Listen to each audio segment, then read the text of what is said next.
Pemasaran dilihat dari perjalanan kami ya Pak ya, itu terbesar itu Timur Tengah, kemudian Eropa dan Amerika. Dan ketika kita telah berhasil membuat barbecue, itu ada pengembangan pasar, yaitu briket sisa. Nah, ini briket sisa termasuk potensinya juga besar. Sebesar mungkin ya untuk dengan barbecue hampir sama lah potensi pasarnya, cukup besar juga gitu. Nah, sekarang tahun-tahun terakhir ini kita ke ekspor ke Amerika dan yang berikutnya itu Armenia.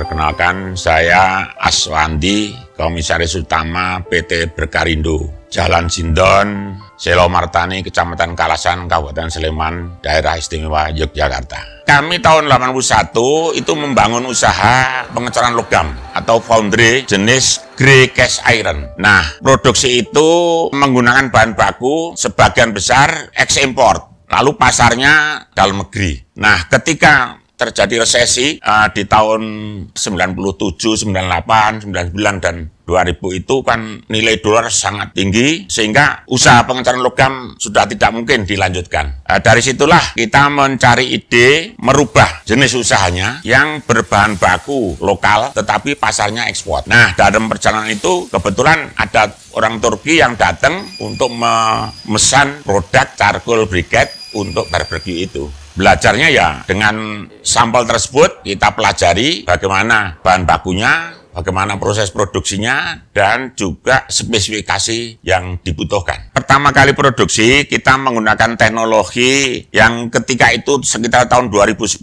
itu di Indonesia masih belum banyak orang membuat charcoal briquette, sehingga teknologinya mereka mencari sendiri-sendiri. Waktu itu sebagian besar menggunakan teknologi hidrolik press atau press menggunakan hidrolis. Itu memang berhasil, artinya produk itu secara bentuk juga sudah kelihatan cukup baik, tetapi dari segi spesifikasi masih beberapa kekurangan. Nah, selanjutnya dengan kita mencari referensi di lapangan, kita mendapatkan teknologi ekstrusi menggunakan mesin extruder. Dari situ diperoleh kualitas barbecue yang density-nya memenuhi, kemudian kandungan karbonnya, lalu burning time-nya juga memenuhi syarat. Awalnya kita pesanan barbecue itu biasanya kan satu kontainer. Satu kontainer itu 40 feet dan 20 feet. Yang 40 feet itu bisa 24 sampai 26 ton. Kemudian yang 20 feet itu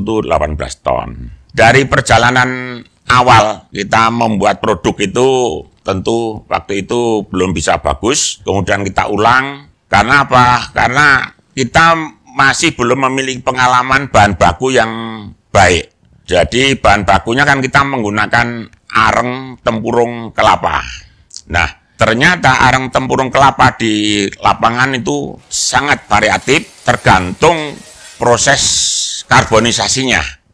Sehingga kualitas dari areng tersebut sangat variatif, yang tentu saja karena kualitas bahan bakunya variatif, ini menghasilkan produk yang juga memiliki kualitas yang tidak stabil. Walaupun kita sudah memiliki teknologi yang sudah memenuhi syarat. Nah, inilah pentingnya kita dalam perjalanan itu memiliki pengalaman relasi atau mitra supplier bahan baku yang bisa dipercaya. Karena kunci dari keberhasilan produksi itu pertama dari kualitas bahan bakunya. Kalau kita lihat proses produksi areng di lapangan, ini menggunakan teknologi yang sebenarnya sangat ketinggalan. Jadi proses karbonisasinya sangat sederhana, tidak ada pengendalian jumlah oksigen, sehingga randemen produksi areng itu sekitar 25%. Padahal kalau kita memiliki teknologi karbonisasi yang bagus, itu bisa sekitar 30 bahkan 35%. Nah, dari situlah sebenarnya awal mula keberhasilan dari pabrik charcoal briquette khususnya untuk barbecue itu.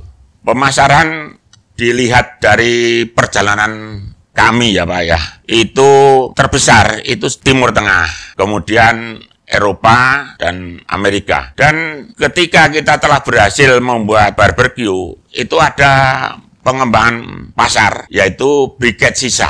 Nah, ini briket sisa termasuk potensinya juga besar. Sebesar mungkin ya untuk dengan barbecue hampir sama lah potensi pasarnya, cukup besar juga gitu. Nah, sekarang tahun-tahun terakhir ini kita ke ekspor ke Amerika dan yang berikutnya itu Armenia.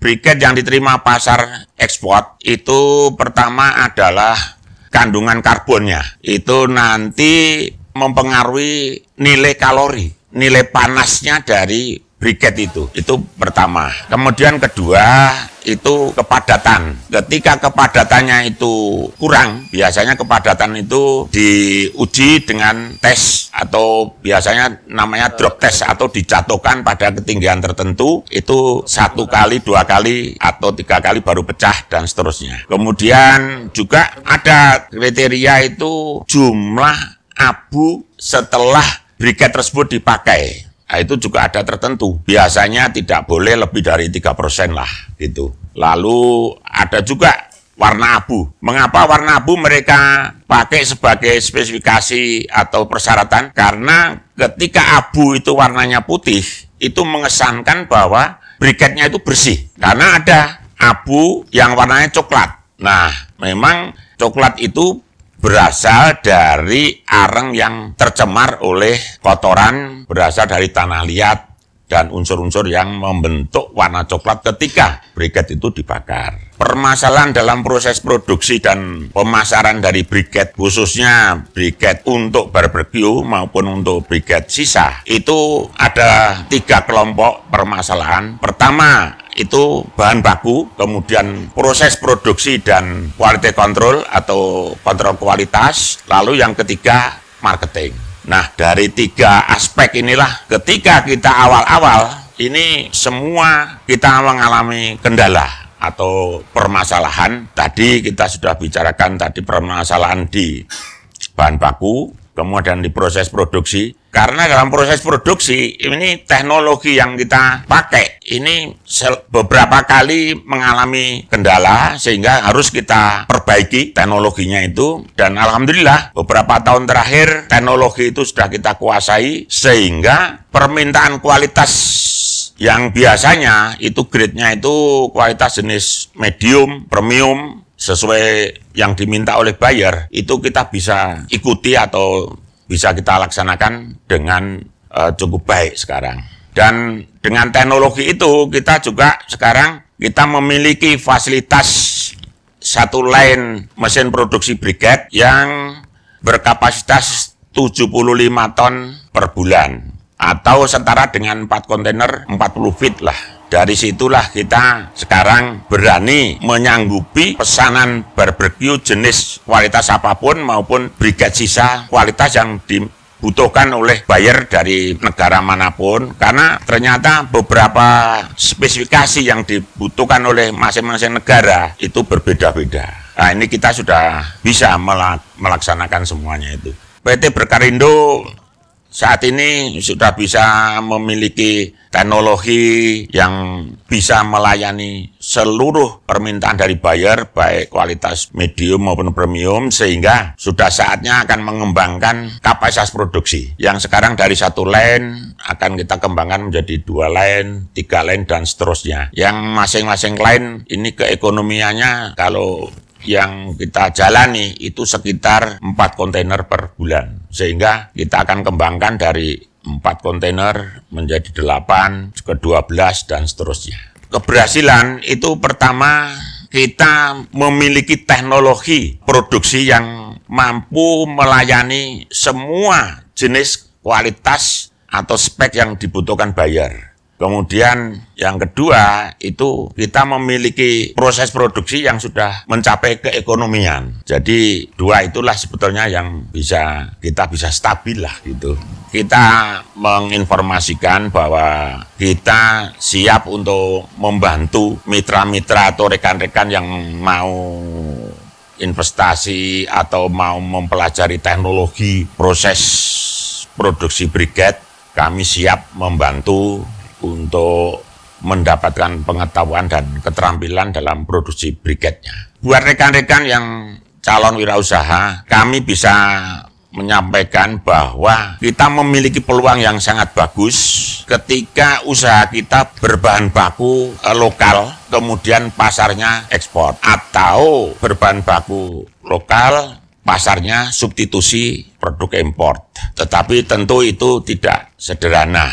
Dari pengalaman kami saat ini sebetulnya lebih diuntungkan untuk teman-teman yang mau investasi sekarang, khususnya di dalam coconut charcoal briquette atau jenis biomass briquette yang lain, karena teknologinya sudah terbuka, sudah dicapai oleh kalangan industri, sehingga bagi teman-teman yang mau investasi baru ini diuntungkan. Tidak perlu melakukan riset seperti kami yang sejak tahun 2010 itu memulai usaha. Sekarang sudah sangat diuntungkan, alat-alat untuk quality control terhadap bahan baku, terhadap proses produksi, dan juga terhadap produk yang mau diekspor. Nah, ini sangat menguntungkan bagi pelaku-pelaku yang mau investasi di briquette areng atau charcoal briquette.